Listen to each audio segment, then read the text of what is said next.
নির্বাচনী ডামাডোলে সরগরম হয়ে উঠেছে হিমালয় পাদদেশের উপজেলা বীরগঞ্জ। ১১ নং মরিচা ইউনিয়নে বিএনপির বিশাল জনসভায় ধানের শীষের প্রার্থী মনজুরুল ইসলামের আগমনে সৃষ্টি হয়েছে এক অভূতপূর্ব গণজোয়ার।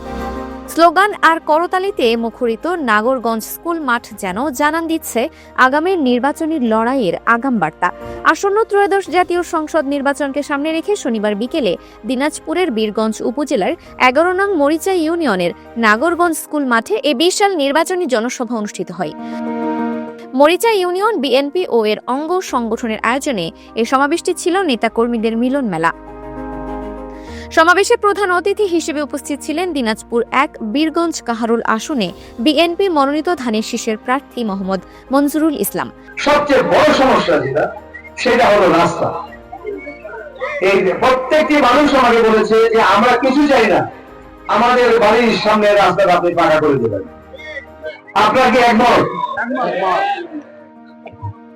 আমি এমপি নির্বাচিত হলে আমরা যদি কবুল করেন, আপনারা যদি ভোট দিয়ে আমাকে নির্বাচিত করেন, আমি আমার সর্বশক্তি নিয়োগ করব যেন আমরা গুরুত্বপূর্ণ রাস্তাগুলো, যে রাস্তাগুলো আমাদের জন্য প্রয়োজন সেগুলো আমি পাকা করার ব্যবস্থা করব। তার আগমনে স্থানীয় নেতাকর্মী ও সাধারণ মানুষের উপস্থিতিতে মাঠ ছড়িয়ে জনস্রোত পাশের এলাকাতেও ছড়িয়ে পড়ে।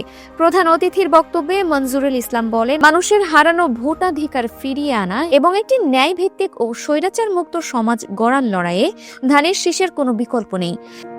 তিনি বীরগঞ্জ ও কাহারোলের মানুষের ভাগ্য উন্নয়নে আগামী নির্বাচনে দল মত নির্বিশেষে ধানের শীষ প্রতীকে ভোট দেওয়ার আহ্বান জানান। বিশিষ্ট শিল্পপতি ও মরিচা ইউনিয়ন বিএনপির সভাপতি মোহাম্মদ বাবুল ইসলামের সভাপতিত্বে অনুষ্ঠিত এই সমাবেশে বীরগঞ্জ উপজেলা বিএনপি ও সহযোগী সংগঠনের শীর্ষ নেতৃবৃন্দ উপস্থিত ছিলেন।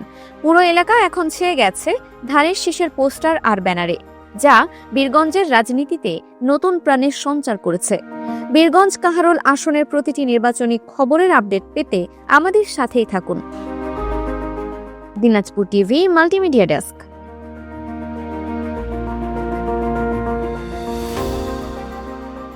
দিনাজপুর টিভি মানুষের জীবনের কথা বলে।